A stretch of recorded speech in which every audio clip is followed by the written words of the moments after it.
Abra sua Bíblia no capítulo 5 de Romanos. Capítulo 5. Amém? Todos acharam? Diz assim, eu vou ler na nova versão internacional, na NVI. E diz assim: Tendo sido, pois, justificados pela fé, temos paz com Deus por nosso Senhor Jesus Cristo, por meio de quem obtivemos acesso pela fé a esta graça, na qual agora estamos firmes, e nos gloriamos na esperança da glória de Deus. Não só isso, mas também nos gloriamos nas tribulações, porque sabemos que a tribulação produz perseverança. A perseverança, um caráter aprovado, e o caráter aprovado, esperança. E a esperança não nos decepciona, porque Deus derramou seu amor em nossos corações por meio do Espírito Santo que Ele nos concedeu. De fato, no devido tempo, quando ainda éramos fracos, Cristo morreu pelos ímpios. Dificilmente haverá alguém que morra por um justo, embora pelo homem bom, talvez alguém tenha coragem de morrer. Mas Deus demonstra seu amor por nós. Cristo morreu em nosso favor, quando ainda éramos pecadores. Como agora fomos justificados por seu sangue, muito mais ainda por meio dele seremos salvos da ira de Deus. Se quando éramos inimigos de Deus, fomos reconciliados com ele mediante a morte do seu filho, quanto mais agora, tendo sido reconciliados, seremos salvos por sua vida. Não apenas isso, mas também nos gloriamos em Deus, por meio de nosso Senhor Jesus Cristo, mediante quem recebemos agora a reconciliação. Amém? Nessa manhã eu quero trazer uma palavra à sua vida, uma palavra de encorajamento, uma palavra também de reflexão sobre alguns pontos que nós precisamos tomar cuidado. Eu gostaria de chamar como eu luto as minhas guerras. E aí eu queria fazer essa pergunta: como você luta as suas guerras? Como tem sido? Suas guerras diárias, diante das suas ocupações, diante das suas frustrações, né? A gente se frustra de vez em quando, a gente planeja algo e não chega lá, às vezes a gente é colocado diante de desafios. E como é que você tem lutado isso? Talvez na área da saúde você tenha enfrentado algum desafio, na área da justiça, tem uma causa na justiça, como você tem enfrentado sua guerra? Talvez um problema familiar, talvez um problema no trabalho, talvez uma tentação que tem te assolado. Como você tem lutado suas guerras? E é isso que eu queria fazer uma reflexão nesse dia. Como eu luto as minhas guerras? Como nós vamos lutar as nossas guerras? E eu pensei muito em colocar como podemos, ou como poderemos, ou como devemos lutar as nossas guerras. Mas na verdade eu não quero isso não. Eu quero dizer que como nós lutamos as nossas guerras. Não é no futuro, é hoje, é agora. Tem guerras dentro de você para ser lutadas nessa manhã. E eu creio que em nome de Jesus, nós iremos vencer essa guerra, não por nós, mas por aquele que morreu na cruz e nos justificou e nos reconciliou. Amém? Glória a Deus. E esse texto de Paulo aos Romanos, ele é muito interessante. Porque ele começa e ele sintetiza para mim numa questão que é muito central na Bíblia, que são promessas. Promessas existem em toda a Bíblia, milhares de promessas, né? Se você procurar nas curiosidades, vai ter muitas promessas. Tem alguém que fala que é 3.000 e pouco, outros falam que são 8.000 promessas. Eu não achei o número exato, mas eu sempre aprendi que era mais de 8.000. Mas tem alguém que fala de outra forma. Mas são milhares de promessas na sua vida. A própria Bíblia começa com uma promessa, não é? Deus chega diante de Adão e fala: Adão, você vai governar o mundo, vou te dar governo e você será dominador de toda essa criação. E Deus vai prometendo. A história de Israel é marcada por promessas. Promessa de uma terra prometida, promessa de frutos bons, promessa de uma grande colheita. Quem não lembra da terra que manda leite e mel? E todas essas palavras enchem os nossos corações. Todas as vezes que nós ouvimos sobre promessa, nosso coração fica assim: gente, que bacana, Deus tem coisas para mim. Eu cresci na igreja e desde criança eu ouvia o texto, a leitura do texto de Jeremias: desde o ventre da tua mãe eu te escolhi. Não é? Isso mexe com a gente. E é central na nossa fé, na nossa decisão por Jesus, a promessa. Se você parar para pensar, o que te traz ao Senhor é a promessa de uma vida eterna, é a promessa de paz, é uma promessa onde não haverá mais corrupção, é uma promessa, e isso nós precisamos de ter em mente no coração. Se você pegar uma das principais mensagens, uma das principais promessas de Jesus, na minha opinião, é a que está lá em Mateus 28:20, que ele diz: e eis que estou convosco todos os dias até a consumação dos séculos. É uma promessa maravilhosa. Por que seguir Jesus? Porque Ele está conosco, Deus Emanuel, aquele que foi colocado lá em Isaías, aquele que foi declarado, foi profetizado, Messias. Ele diz com as suas próprias palavras: e eis que estou convosco todos os dias. Então, todos os dias que nós acordamos, nós podemos trazer à mente, ao coração, né, o que Jeremias vai dizer, lá nas Lamentações, no texto, dizer que a cada manhã, as misericórdias do Senhor se renovam sobre a nossa vida. E é interessante que a cada manhã ela vai se renovando, e Jesus lá no Novo Testamento, antes de subir aos céus, diz: eis que estou convosco todos os dias. O próprio Jesus se renova para nós a cada manhã. Se você for pegar o texto de Jeremias e comparar com o que Jesus está dizendo, ele está confirmando uma palavra que já ora fora profetizada sobre nós. Então, todas as vezes que nós acordamos, nós podemos ter a certeza de que as promessas ainda se mantêm de pé na minha e na sua vida, porque Ele está conosco todos os dias. Isso já começa a ser libertador para mim e para você.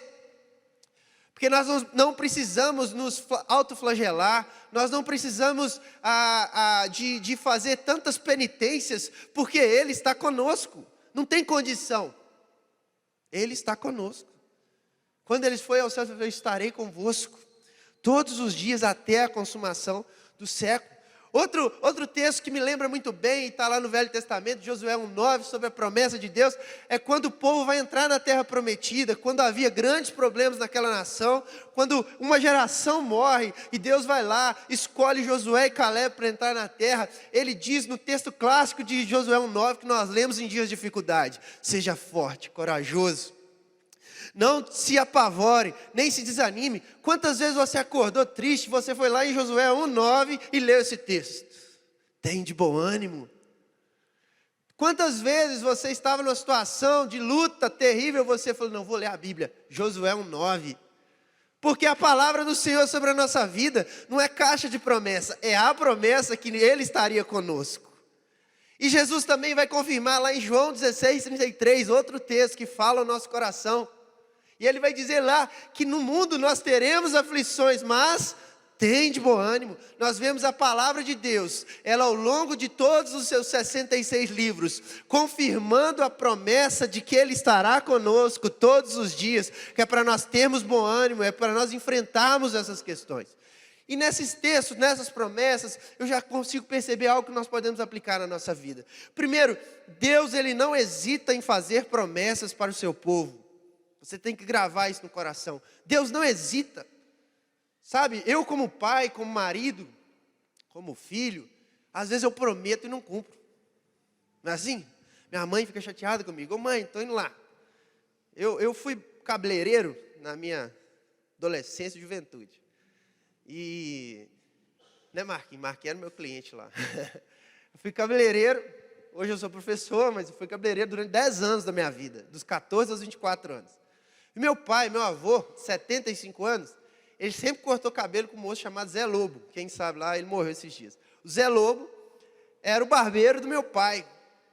E quando eu comecei a cortar cabelo, eu era lá da Assembleia de Deus, meu pai pegou o microfone e falou assim: ô irmão, ajuda lá o Josiel, corta cabelo com ele, apesar que eu não corto não, que eu só corto com o Zé Lobo.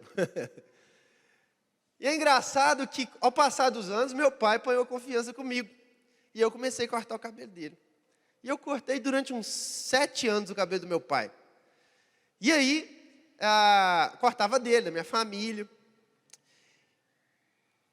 E aí eu saí, me formei, né? Deixei de ser barbeiro, né? Cabeleireiro, na verdade, né? Não é barbeiro. Hoje é chique ser barbeiro. Eu era cabeleireiro mesmo, fazia escova, chapinha. Trabalhava sábado de 8, às vezes 6 da manhã, às 5, 7 horas da noite, às 11 horas da noite da virada de ano. Eu sou muito solidário com quem é barbeiro, quem é cabeleireiro. Trabalho pra caramba no dia que a gente descansa. A gente quer o horáriozinho lá, mas trabalha demais. Quantas vezes eu acordava, tinha casamento, acordava às 6 horas da manhã, ia até 11 horas da noite trabalhando, porque era o único dia que eu conseguia ganhar uma grana, porque eu estudava. E o dia que eu ganhava uma graninha melhor era o sábado. Então o sábado bancava a semana que era ruim. Então eu trabalhava muito. Mas tudo isso para dizer o seguinte: depois de anos da minha vida, parei com 24, vou fazer 33 anos, então tem 9 anos que eu deixei o salão, né? E aí, eu comecei nunca mais cortei cabelo, então nunca mais cortei cabelo. Mas esses dias, o barbeiro do meu pai morreu. O Zé Lobo faleceu. E o Zé Lobo era um amigo do meu pai. Quando eu parei de cortar, ele voltou a cortar com o Zé Lobo. E esses dias eu soube da notícia que ele faleceu. Na verdade, ele teve um AVC. Esse homem era muito bacana, gente fina demais. Ele faleceu muito jovem. E meu pai falou assim, cara, o Zé pescava com meu pai, o Zé Lobo faleceu. Ele falou, pai, pode deixar que eu vou cortar o cabelo do senhor. Aí agora eu voltei a cortar o cabelo dele. Com 75 anos eu vou lá, igual ontem eu cortei o cabelo dele. E eu corto o cabelo do meu tio também, ele é paraplégico, tetraplégico. Aí eu comecei a prometer uns dias atrás que eu ia lá cortar o cabelo dele. Eu falei, eu vou ir. Aí deu o final de semana, não consegui ir. Deu 2 finais de semana, não consegui ir. Aí ontem eu liguei, pai, estou indo aí cortar o cabelo do Tato. Ele falou, já cortaram. A gente promete, a gente não cumpre. Aí eu fui lá para cortar o cabelo, já tinha cortado. Mas Deus não faz isso com a gente, não. Às vezes você fala para o seu filho assim, filho, pode deixar que nós vamos fazer tal coisa. Dá uma treta lá, não faço. Às vezes você esquece. Às vezes eu prometo para minha esposa, eu não cumpro. Às vezes eu prometo para alguém, para um amigo, eu não cumpro. Mas Deus, não é homem para que minta. Então, Ele faz questão, Ele não hesita em fazer promessa, porque o próprio caráter dEle faz com que as promessas se cumpram. Amém? As promessas que Deus faz sobre a sua vida, que você lê na palavra de Deus, elas são verdadeiras, porque o próprio caráter de Deus é verdadeiro, Ele não vai mentir para você. Segunda questão que a gente tem que preocupar, e a gente tem que ficar atento. Deus, Ele se preocupou ao longo da história em trazer palavras de encorajamento ao povo. E Ele fez questão de deixar isso documentado. Questão. Olha só, Jeremias 29:11.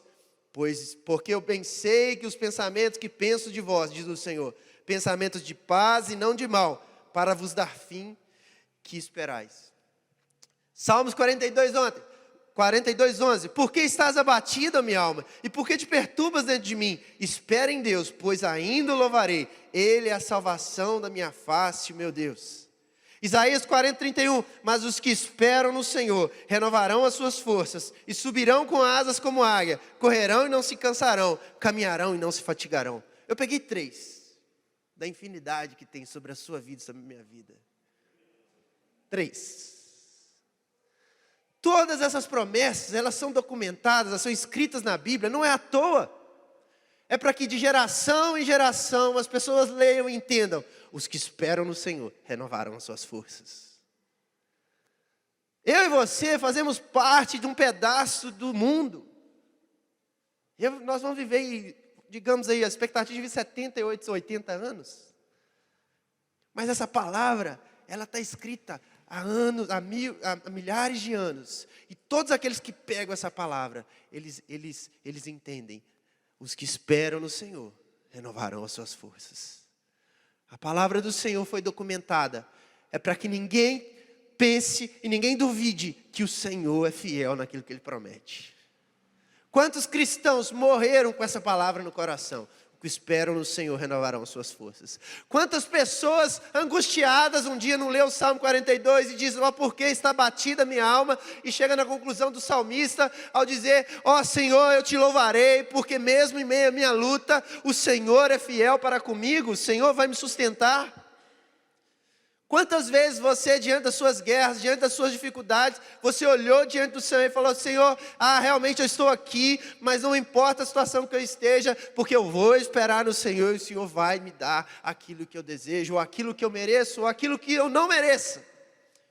Deus, Ele nos faz essa questão.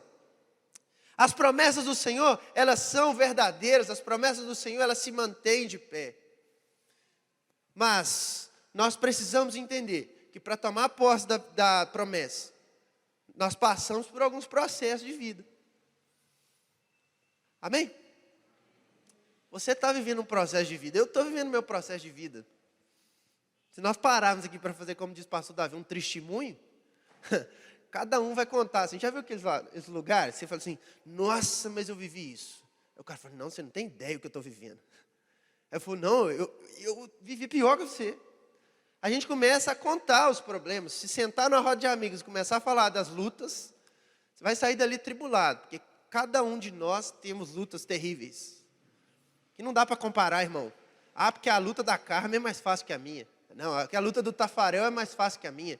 Ah, porque a minha é mais difícil. Não, a minha luta é mais fácil que a do Vinícius. Cada um tem sua luta e cada um sabe o que precisa fazer diante de Deus para suportar o amanhã, o segunda-feira. O olhar para segunda-feira, se bem que amanhã é feriado, o pessoal está descansando, né? Mas olhar para terça-feira, encarar os boletos, encarar as dificuldades, encarar o diagnóstico médico, encarar a situação. Todo mundo tem sua dificuldade. E é por isso que Paulo vai trazer nesse texto que nós lemos, alguns processos nas quais nós vivemos. O primeiro processo que ele diz no texto aqui, é que o sofrimento pela qual nós somos levados, nós passamos a experimentar a experiência com Deus. Eu me lembro na época que eu era barbeiro, eu falava para todo mundo que eu ia para a universidade. E era engraçado, Marquinhos está de prova. Foi engraçado, porque falava tanto nisso, vou para a universidade, porque isso, porque aquilo. Mas eu tive estafa na época, porque eu estudava de noite, trabalhava de madrugada, estudava de madrugada, trabalhava de dia. E demorou para acontecer. Demorou demais. E teve uma época, nos últimos 3 anos que eu trabalhei, eu queria sair de todo jeito, mas era a minha subsistência, é o dinheiro que eu tinha para tirar, para pagar minhas contas. Então, de lá, eu tinha que fazer. Lembro quando eu me casei, né? 22 anos, 23 anos eu me casei. Eu era ainda cabeleireiro. Eu me formei no dia 31 de janeiro de 2011. Formei aqui na FV. No sábado, isso era sexta-feira à noite. No sábado de manhã eu estava fazendo escova de cabelo. Porque eu era casado, eu tinha que pagar minhas contas. Era tipo isso. Tinha que pagar minhas contas. Tinha essa não. Sou formado não. Ainda eu sou cabeleireiro, eu tenho que fazer meu ofício lá. No outro dia de manhã eu estava trabalhando e esse dia para mim foi bem difícil. Foi bem difícil porque eu estava lá e falei assim, gente, não, eu achava que era outra coisa. E eu tive que esperar, tive que passar por momentos. Então, eu estou falando coisas simples, de sofrimentos que você passa em relação à saúde, em relação à questão financeira. Uma época que eu passei um problema, que a gente abriu uma empresa e a empresa faliu, pediu um dinheiro alto e não tinha. Sabe aquela coisa que você vai lá, faz um empréstimo, contando com o resultado e dá errado? Deu errado. E o boleto chegava todo mês e a empresa fechada. E a vergonha? Eu fiquei dias sem dormir. Meu sogro tinha... 2011 foi um ano terrível. Meu sogro faleceu no final de ano. A gente envolvido com a igreja e com a empresa falindo, não tendo dinheiro, tendo que pagar, tirar meu salário para pagar a conta. Ficamos 3, 4 anos vivendo isso. 3, 4 anos para viver e não esperava. Tinha dia que eu entristecia, eu achava, não, toda a pior fase da minha vida. Não vai dar certo. Mas às vezes a gente olhava um para o outro e orar, porque esse sentimento ruim vinha na vida. Sabe quando você pensa que não vai dar certo? Você tem que ir para os pés da cruz do Senhor. E orar diante dele e falar, Senhor, eu estou pensando assim, mas que bom que seus pensamentos são maiores do que os meus. Essa é a hora da promessa. Nós somos falhos mesmo, meu irmão. Nós somos miseráveis. Tem hora que a gente olha diante da nossa luta e fala assim, eu não vou conseguir. Mas nós olhamos para palavras e lembramos de Jeremias. Pois eu bem sei que seus pensamentos são maiores do que o meu. E os pensamentos de Deus para mim não são de mal, mas de bem. É o processo do sofrimento. Sofrimento vem para que a gente persevere e continue na fé.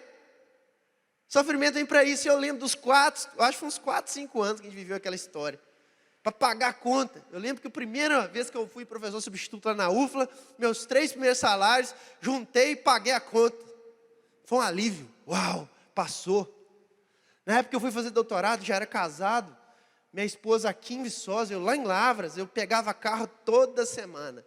Segunda, 7 horas da manhã, e voltava quinta, às 5h30 da tarde. Teve uma época que eu voltei sexta, 11 horas da noite, chegava aqui 4 horas da manhã. Quem já foi em Lavras sabe onde é Lavras. E foi uma luta terrível, que era lá no sul de Minas, eu era casado, queria manter meu casamento no Senhor, e eu criei que aquilo era do Senhor para a minha vida. Fui lá enfrentar aquela situação, e a gente teve que ir para lá.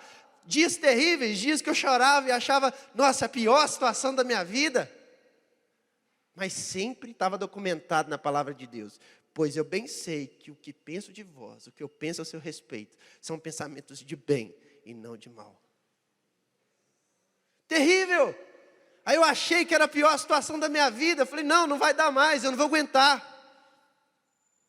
Passei no concurso de Juiz de Fora, 180 quilômetros a menos. Maravilha, vamos para Juiz de Fora, passar carro toda semana. Fiquei 3 anos nessa vida. Vamos para lá, volta, vamos e volta toda semana. E chegou um tempo que já não estava dando mais, fui cansaço. Falei, Jesus, abre as portas. Aí abriu um concurso aqui na FV, eu falei, vou fazer. Vou fazer o concurso, vai dar certo, vamos estudar. Parei, minha mulher barriguda. Eu lembro que ela virou para mim e falou assim, amor, eu queria engravidar. Eu estava lá em Juiz de Fora. Eu olhei para ela e falei assim, engravida, então tira o remédio, vamos embora. E vamos aproveitar essa fase. Vamos engravidar. No dia que eu falei com ela, que ela falou, tirei o remédio, estou grávida. Eu falei, Jesus do céu. Estava em Juiz de Fora, longe para danar. Vários dias eu olhava para a Cristiane e falava assim, amor, pede restribuição para Juiz de Fora. Nossa, foram várias vezes. Pede restribuição, vem para Juiz de Fora, pelo amor de Deus. Ela assim, não amor, Deus tem algo com nós em Viçosa. Falei, para com isso, meu bem. Você está grávida, vamos começar a tentar agora, porque agora vai dar certo. Ela, não amor, Deus tem algo com nós aqui. E ela falou assim, me dá 1 ano, meu bem, se você não voltar, eu vou para aí. Em 1 ano eu estava aqui.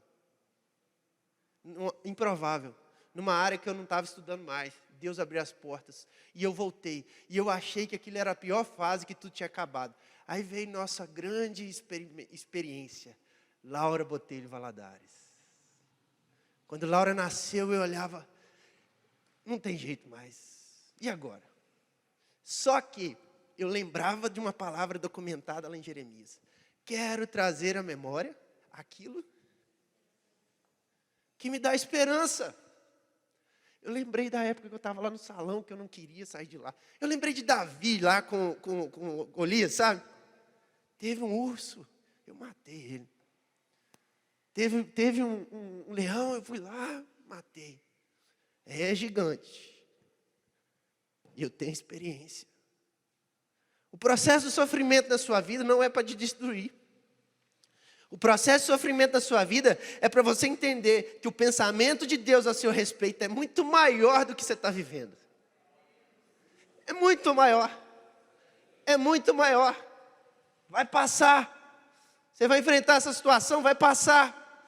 Vai entrar com essa dificuldade, está querendo te destruir.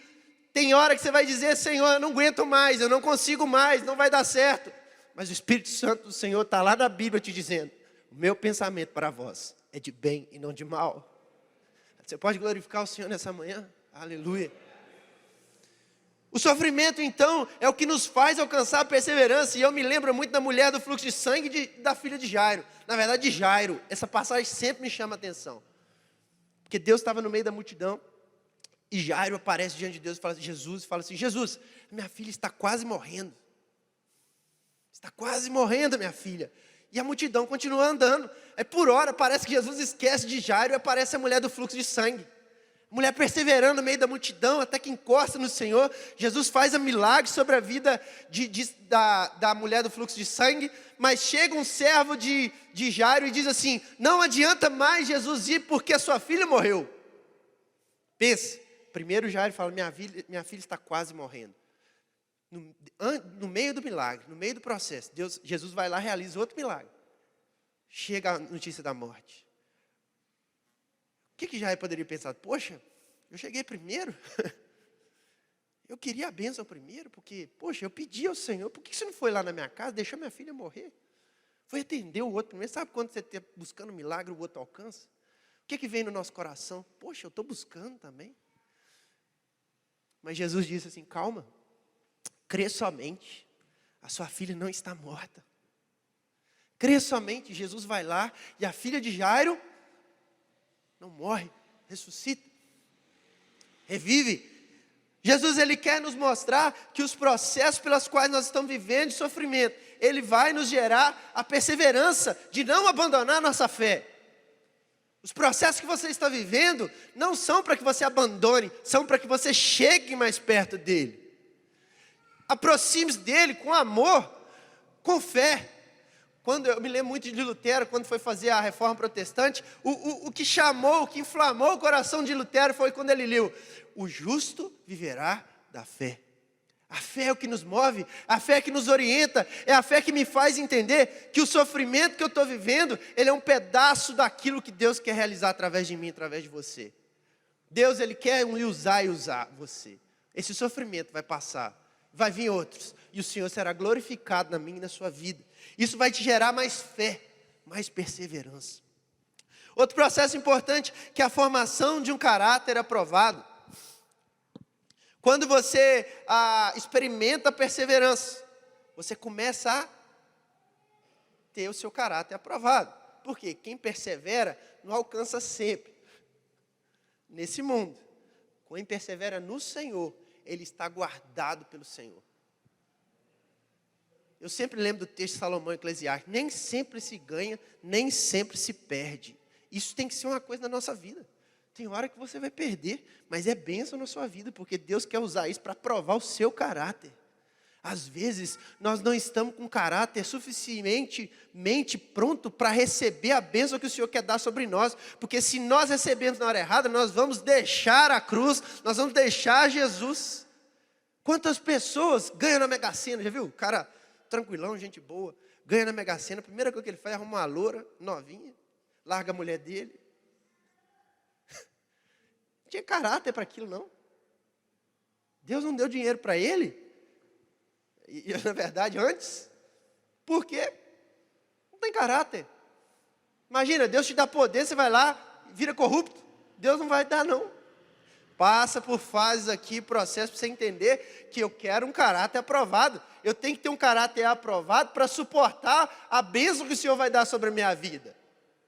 Não faz sentido Deus te dar uma bênção e largar Jesus. Aí o cara ora a vida inteira, a mulher ora a vida inteira para ter um carro. Na hora que pega o carro, não vem para a igreja mais.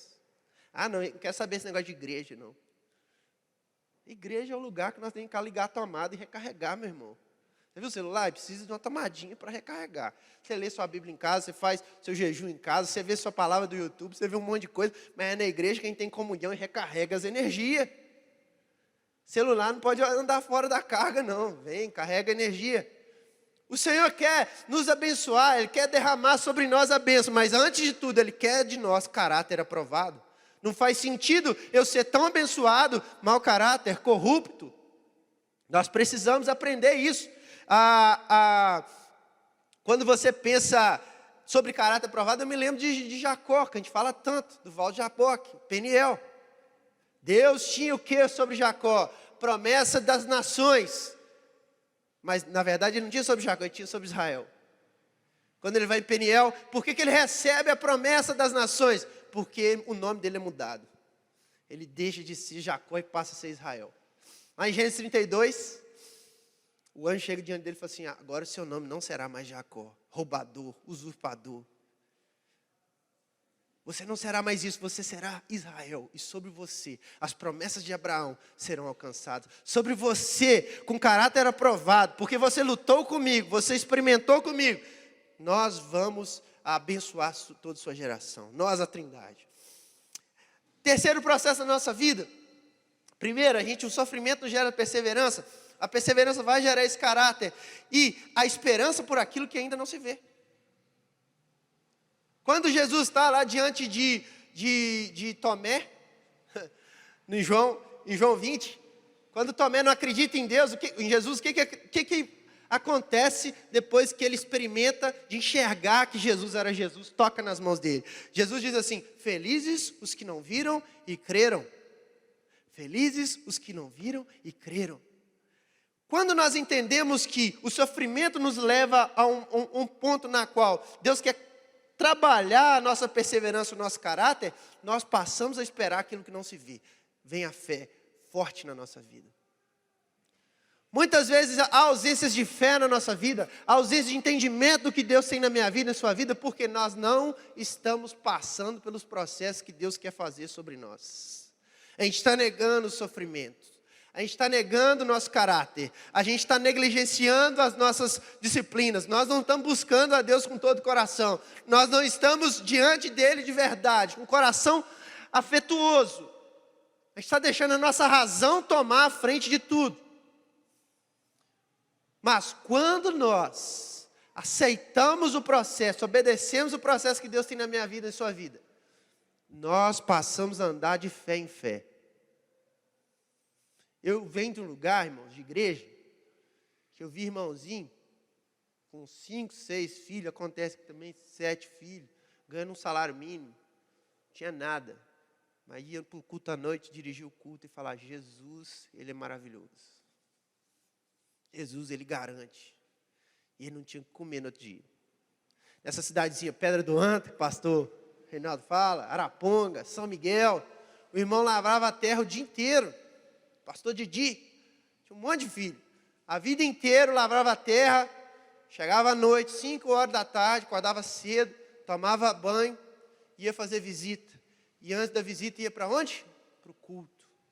Acabava a visita e ia para o culto. Acabava o culto, aconselhava. No outro dia, 5 horas da manhã, ia para lavrar a terra de novo. E qual que era a palavra dele lá no púlpito? O Senhor vai voltar, o Senhor é maravilhoso, o Senhor tem cuidado de nós, o Senhor não tem deixado faltar nada. Porque a fé dele tem sido experimentada, o caráter dele tem sido trabalhado. E todos os dias que ele entra diante do Senhor, Deus está olhando para ele e fala assim, eu sei os pensamentos que eu tenho a teu respeito. Nós precisamos nos gastar no Senhor. Nós precisamos disso. E quando nós não gastamos, aí vem um problema. Começa aquele problema que o inimigo começa a ganhar sua guerra. Onde o inimigo ganha sua guerra? No pecado, meu irmão. O pecado da gente querer dominar as coisas. Que a gente começa assim, não, peraí. Eu quero ter o controle da minha vida. Né? Ontem a gente viu um teatro aqui que a gente quer tomar a rédea da nossa vida. Quantas vezes eu já fiz isso? Quantas vezes eu quis resolver? Quantas vezes a gente olha o médico e acredita naquilo e vai sobre aquilo? Não é que você não tem que ir no médico, não. Eu vou no médico, e quantos médicos? Mas a promessa do Senhor sobre a minha e sua vida é além da doença. É além da falta de dinheiro. É além disso tudo. Você pode estar passando dificuldade, mas o Senhor prometeu, Ele vai cumprir. Vai te dar paz, vai te dar alegria, vai te dar ânimo, vai te dar perseverança, vai te dar longanimidade, vai te dar fruto. Você vai frutificar no meio da luta. Não interessa, circunstância é circunstância. A gente vai andando, vai encaminhando com o Senhor. E um dia Ele vai voltar, e vai nos pegar, e vai nos levar. E aí eu vou viver onde não haverá mais tristeza. Aqui vai ter. Infelizmente, nós temos que aprender a lidar com isso. Mas quando nós tomamos a rédea e a gente passa a racionalizar a coisa, nós começamos a andar contrário e dar força ao inimigo da guerra. Não sei se vocês gostam desse filme de guerra, mas eu gosto. A Primeira Guerra Mundial foi feita em trincheira, né? Era engraçado que as pessoas ficavam nas trincheiras guardadas ali. Uma das causas muito que acontecia de morte era a questão de você não ter limpeza, né? Porque você ficava um tempão lá, o que matou foi o frio.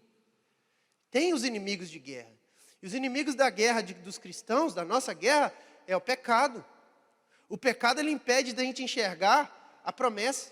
O pecado, ele nos impede de entender que Deus, Ele é grandioso, que Deus, Ele é maravilhoso, que Ele é perfeito, que Ele pensa melhor que nós. E que tipo de pecado a gente está falando? Às vezes a gente fala assim, pecadões, né? A gente cria pecadões e pecadinhos. Esses pecadões eu não faço mais. Mas muitas das coisas que acontecem, pecados hoje, que acontecem na nossa vida, são pecados de negligência. A gente pega por fazer e por não fazer. Aí você fala assim, nossa, eu não mato, eu não roubo, né? Eu sou fiel à minha esposa, eu não vejo pornografia, eu não, não bebo, não fumo, estou livre. A gente tende a ser legalista. A gente está deixando de pecar pelo que faz. Mas e o que a gente deveria fazer? Você deveria pregar o evangelho, não prega. Deveria ser mais firme, não é firme. Deveria entregar os seus caminhos, o Senhor não entrega, porque toma a rédea da vida. O plano é todo meu, não tem espaço para Deus na sua vida. Isso também é pecado. Às vezes a gente peca não com coisas que nós não deveríamos fazer, nós pecamos com coisas que nós deveríamos fazer. Veio necessitado, eu não ajudo. Egoísmo. Obras da carne. E aí nós passamos a praticar pecados, e esses pecados começam a corromper a nossa visão da promessa, porque nós passamos a viver o nosso mundo. O sentido da palavra do Senhor é para que nós vivemos o mundo de Deus tem para nós, não o mundo que nós queremos para nós. É um mundo abundante. Deus quer maravilhas para mim e para você. Tanto é que Ele é bem detalhista, né? Vai ter rua de ouro, né? Imagina andar de rua, parece esses funk ostentação, né? Rua de ouro, mar de cristal, umas coisas assim.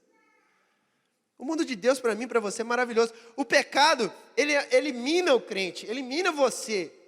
Ele vai deixar você fraco na guerra e você vai começar a perder. Perder o quê? Perder a comunhão com Deus.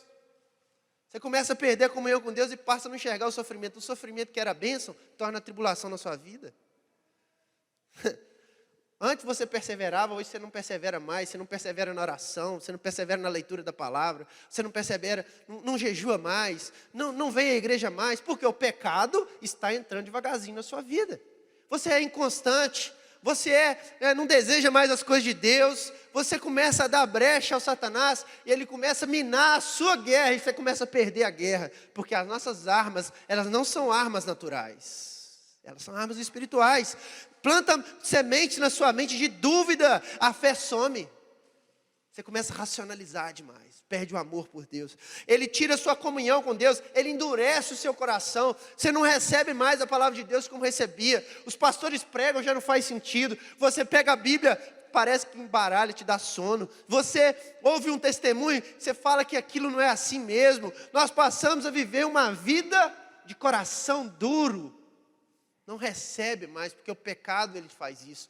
Outra coisa que o pecado faz, ele faz mau testemunho. A gente começa a dar mau testemunho. A Bíblia diz em 1 Coríntios 8, na verdade, lá no texto da 6, se não me engano, 11, ele vai dizer que examine-se, pois, o homem a si mesmo.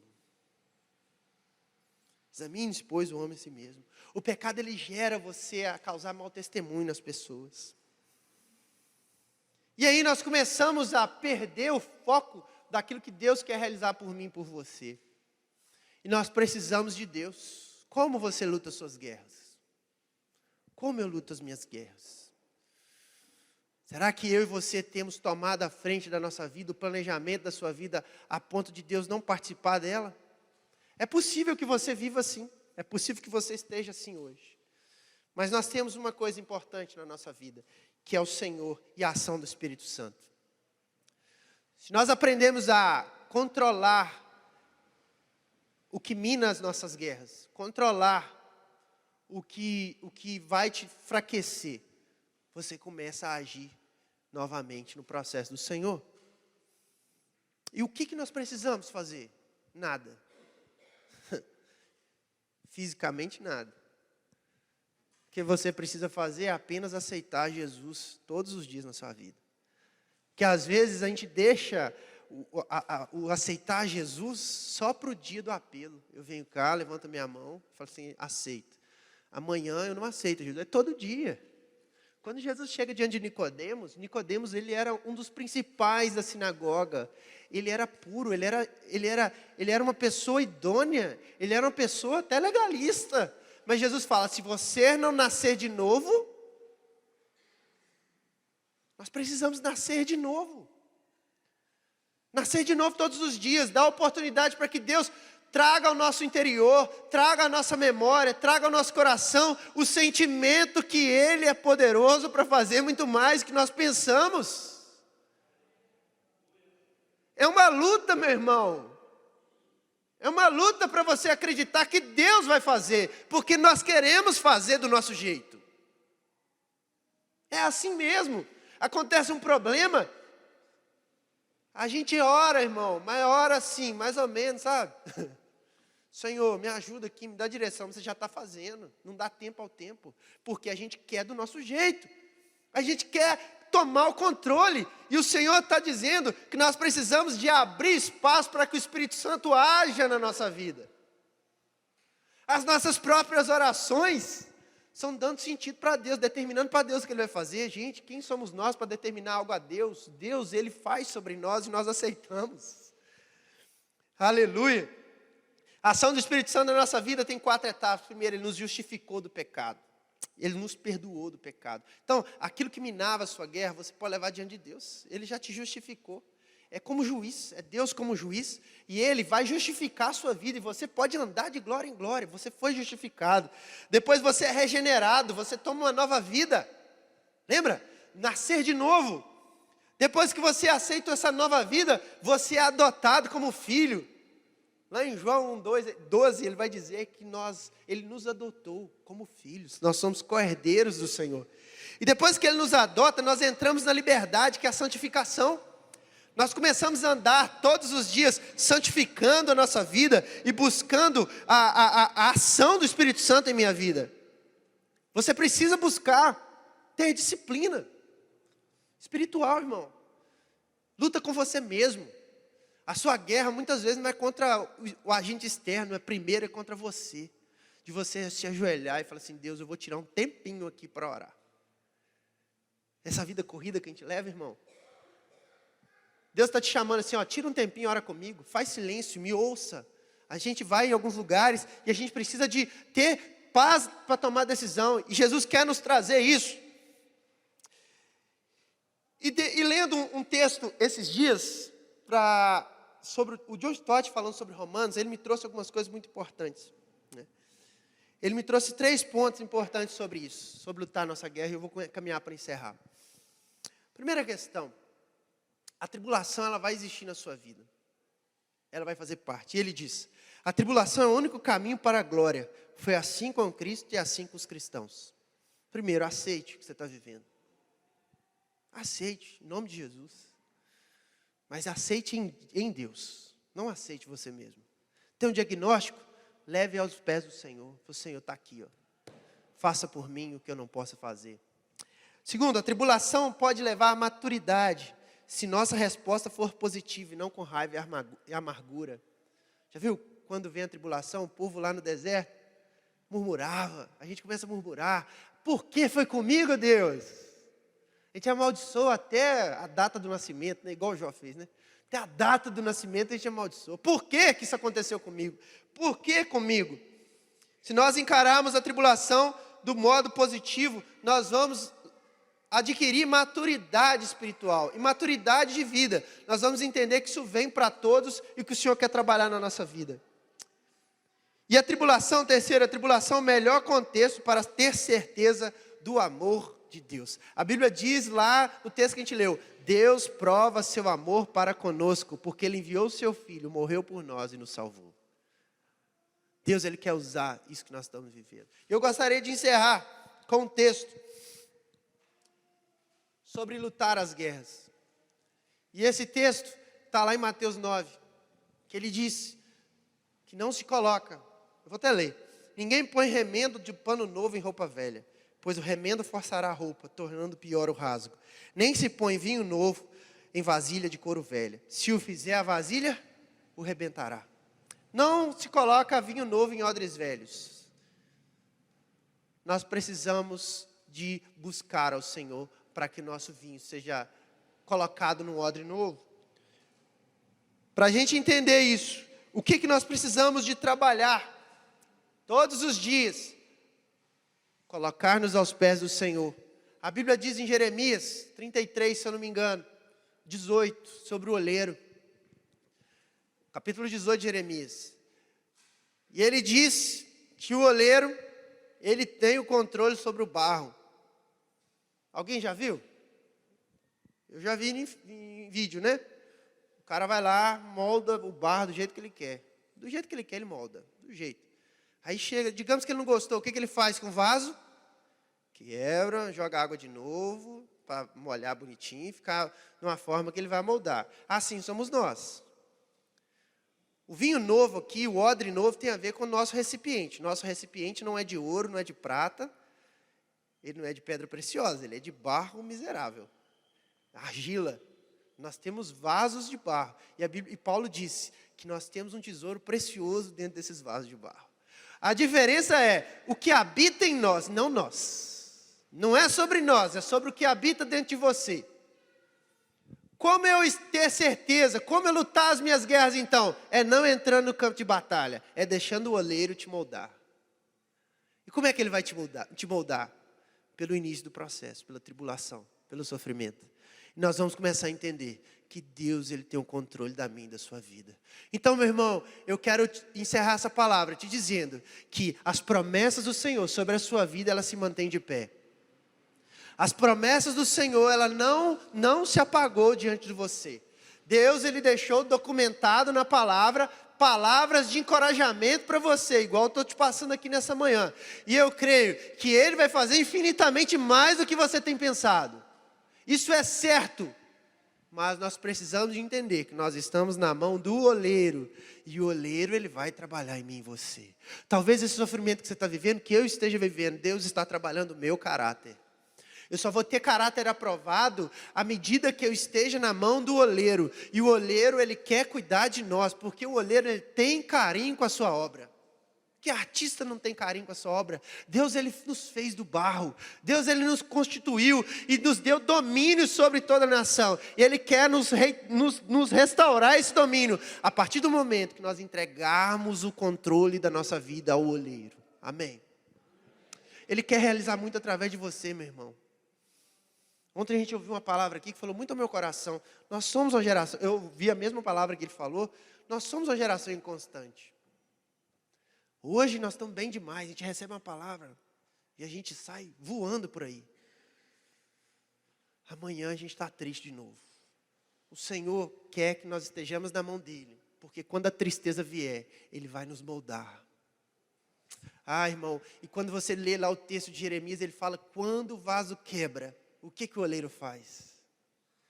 Ele reconstrói, ele refaz. Se existe um momento na sua vida que você se sente quebrado, você pode estar sentindo quebrado aqui nessa manhã. Deus, Ele pode te refazer, Ele quer te refazer. Ele quer que você volte ao processo.